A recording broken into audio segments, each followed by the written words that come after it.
Straight ahead on CCX News, a historic reversal in Brooklyn Park's housing market. What happened that has city officials declaring victory? A ceremony at North Hennepin Community College that raises awareness about what the American Indian community sees as a significant national issue.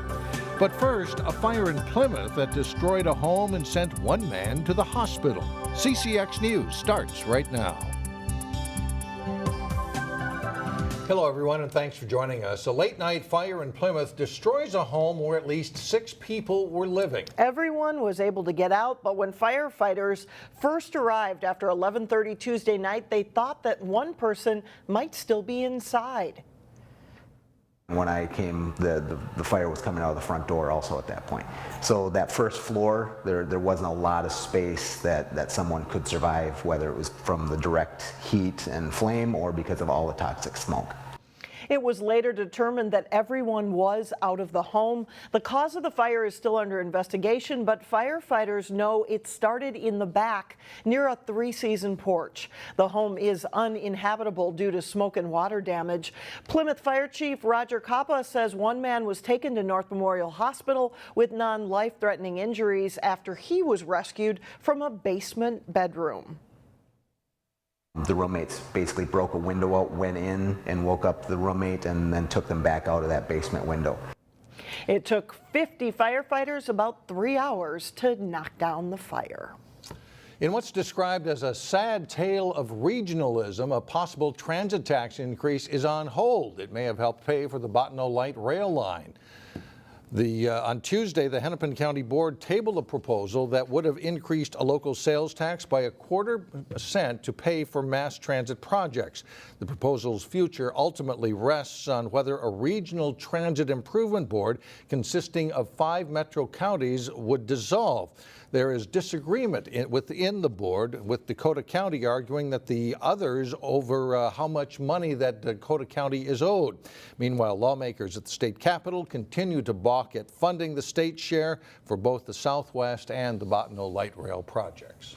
Construction of Highway 610 wrapped up with its connection to westbound I-94. Now local mayors are lobbying state lawmakers in an attempt to add more connections to 610. Maple Grove Mayor Mark Stephenson and New Hope Mayor Kathy Hemken joined Maple Grove Representative Dennis Smith at a House Transportation Finance hearing today. City officials hope to secure funding for a ramp from westbound 610 to eastbound 94, as well as a bridge connection to County Road 30. Currently, the only way to access eastbound 94 from Highway 610 is by using Maple Grove Parkway.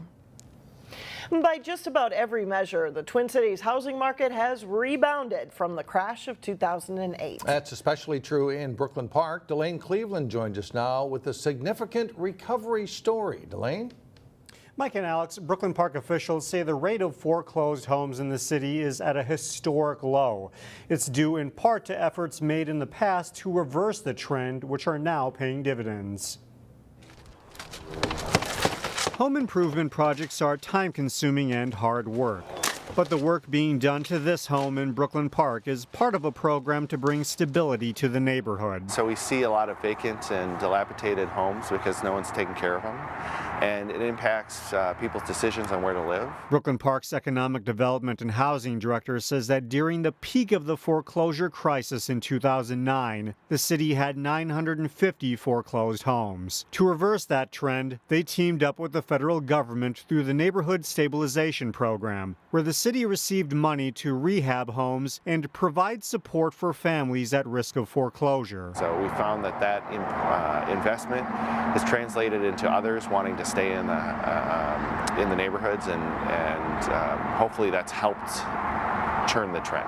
In a normal year prior to the foreclosure crisis, Hansen says Brooklyn Park had about 150 foreclosed homes a year. As of mid-March this year, they're in the single digits. We'll have, maybe 35 to 40 foreclosures that holds through the year, which is, well below what we've seen historically. Hansen says that market forces also played a big role as to why they've seen a steady decline in foreclosures. But the city's Economic Development Authority still plans to intervene where they can, with the hope that history won't repeat itself. We don't want to go back, so even though we have kind of declared victory on the foreclosure crisis, they established a new program, so we're going to continue to do rehabilitations of homes and vacant homes in neighborhoods so that we don't see that kind of perpetuate through the neighborhoods. Well, Eric Hansen says that with the money Brooklyn Park received from the Neighborhood Stabilization Program, they were able to directly rehabilitate almost 200 homes. Mike? All right, thank you, Delane. Well, Hennepin County has awarded money to make improvements to local sports fields. Among them is Centennial Park in Brooklyn Center, which will receive $100,000. The money will pay for the reconstruction of 4 youth ball fields there. A $75,000 grant was awarded to the city of Robbinsdale to pay for new fitness equipment at the Robbinsdale Middle School Community Gym. The funding for the projects comes from the Twins Ballpark sales tax. Hennepin County also awarded money to Golden Valley's Isaacson Park to pay for ball field lights and replacement of dugouts and bleachers, and to the Robbinsdale School District for improvements at Cooper High School's North Playfield. A local nonprofit is in the running for a significant amount of money. It just needs your vote.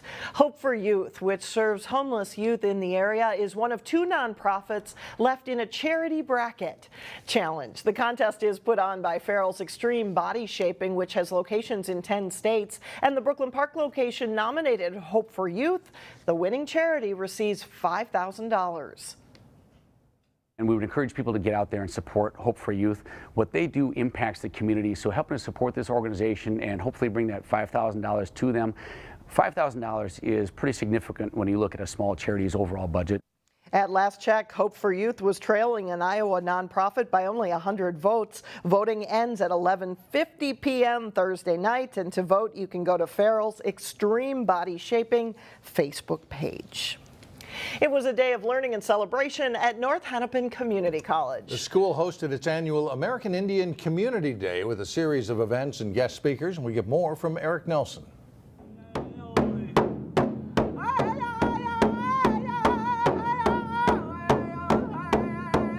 Being American is important, but also acknowledging the fact that we do have indigenous people here, and for thousands of years before we even landed here. It was American Indian Community Day on the North Hennepin campus. Powerful messages were delivered by guest speakers. The main focus was protecting natural resources. And that means no oil underground, under the waters. Got to protect the water, because without water we have nothing. We'll die. So it's important to be a water protector. If we don't stand up to protect our vital natural resources and Mother Earth now, you know, in a generation or two, we're going to have nothing to protect. The keynote speaker was Dana Yellowfat from the Standing Rock tribe in North Dakota. He's an amazing man. He's been through a lot. Yellowfat tried to stop the Dakota Access Pipeline from going under the Missouri River. The pipeline is complete. We got word yesterday that they pushed oil through it. It's not 100% operational. Yellowfat and others are afraid of an oil spill that would taint their drinking water. For them, Standing Rock is sacred ground. You gotta stay strong. Just stay strong and stay united and protect the waters. That was a fear from the beginning. It's much more of a fear now. Yellowfat also wants North Hennepin students to know that most Native American stereotypes are not true. We don't live in teepees. We don't travel. We don't need passes to leave the reservation. There's a lot of Native Americans right here on this very campus. In Brooklyn Park, I'm Eric Nelson, CCX News. And even now, Yellowfat says they will continue to battle the Dakota Access Pipeline, but now he says it will be done in the courts. Still ahead on CCX News, putting your snowblower to bed, what you can do now to save on costly repairs. And then later in sports, several local high school hockey standouts are set for all-star competition this weekend. But first, no weather drama anytime soon. A period of pleasant, dry weather begins Thursday evening into the weekend. It was the kind of winter where you may not have used your snowblower too much. But if you gassed it up and then let it sit for most of the winter, now is the time to take action that could save you money when you need it again. In today's Money Savers, we talked with a master service technician about what to look for. It's a change of seasons at Robbinsdale Marine. These days, they're focusing on lawnmowers and getting ready for the boating season. But before you move on to summer, a little work on your snowblower could make it last longer and save you money on repairs in the fall. Generally about $100 for a carb rebuild and to get things going that's been sitting with old fuel in it. At Robbinsdale Marine, they fix more than 500 snowblowers a year, and some of those problems can be avoided, starting with the gas. We have a lot of stale fuel. Today's fuels have a very short shelf life. We have 30 days shelf life on ethanol blended fuel, and I recommend that people buy a gallon at a time. That way you'd be more likely to use it up before it goes stale. But in a year like this with little snow, chances are you have gasoline left over. Paul King says empty it out by running the engine or siphoning it out. You can still burn that fuel in your automobile. You can take it out of there and put it in your gas tank, top it off. Otherwise, left sitting in the snowblower, that gasoline can cause problems during a hot summer. It starts to caramelize, and we're going to plug the jetting up so that when we do put the fresh fuel in there, that's all caramelized up into the jetting, and now we are no longer able to suck fuel up through the carburetor and into the motor to start the unit. You can also loosen a drain nut at the bottom to drain out any gas in the carburetor itself. You take that out, the fuel will drain out of there. Always make sure you have the right amount of oil and that it's clean. And Hennepin County also recommends lubricating and greasing the drive and chassis as needed. Also, remove the spark plug and squirt some fogging oil in the top of the engine through the spark plug hole to lubricate the pistons and cylinders, assuring they don't rust or corrode before the next season. Then, just think about summer. Still ahead, what to do with old clothes you can no longer donate. And in sports, softball season is just around the corner. We'll have a preview of the Maple Grove Crimson. John Jacobson is up next.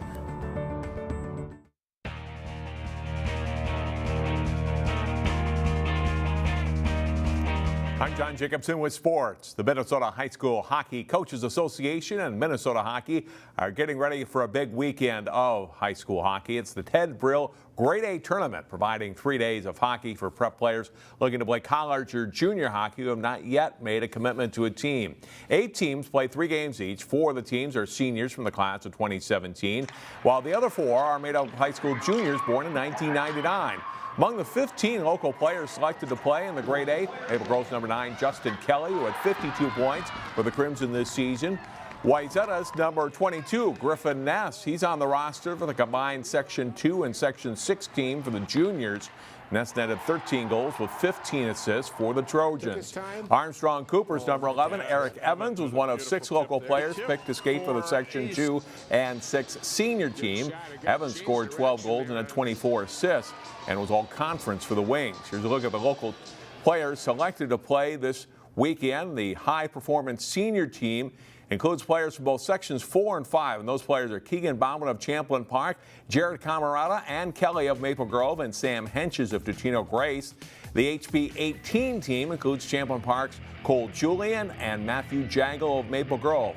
On the HB Seniors team for Sections 2 and 6, the roster includes Evan and Nick Gunrowski of Armstrong Cooper, Carter Breitenfeld and Austin Heidemann of Breck, and 2 Wayzata players, Logan Lindstrand and goalie Reed Waschenko. The Section 2-6 HB 18 team includes Jordan Rue of Benilde St. Margaret's, goalie Lyndon Olness of Breck, and Wayzata's Griffin Ness. A total of 16 games will be played on the 2 rinks of Doug Woog Arena in South St. Paul. First game is at 5 o'clock Friday. That tournament continues Saturday, and then Sunday the championship game starts at 1:15 at that Doug Woog Arena.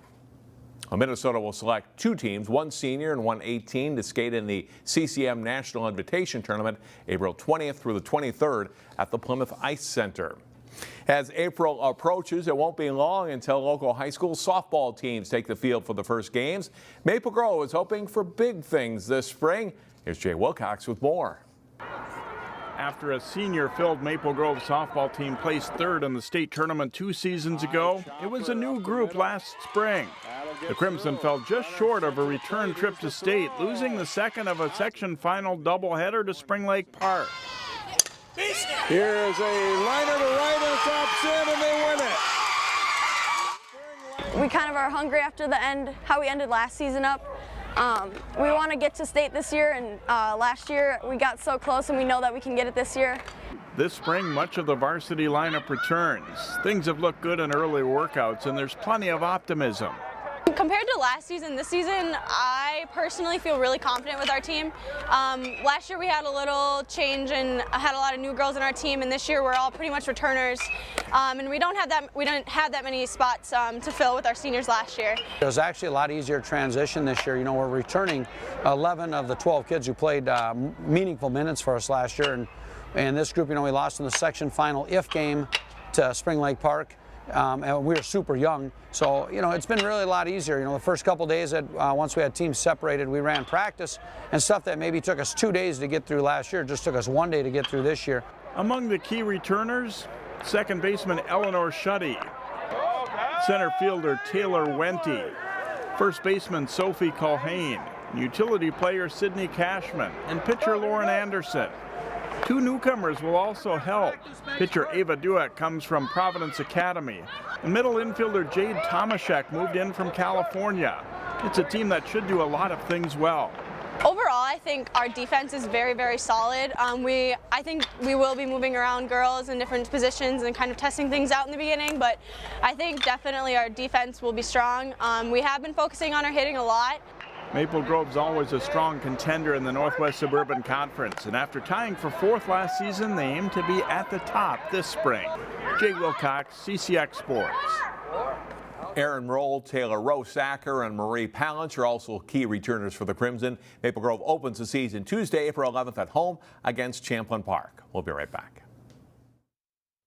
And finally, Hennepin County actually wants your old socks, shirts, and other clothing items that you can no longer wear or can't donate. Yeah, they may be ripped or stained, but they're still good enough to be recycled. The county recently began accepting textiles at the Brooklyn Park transfer station. Textiles make up about 5% of what goes in the garbage, but recycling proponents say there's a better use for it, and county officials are trying to change habits.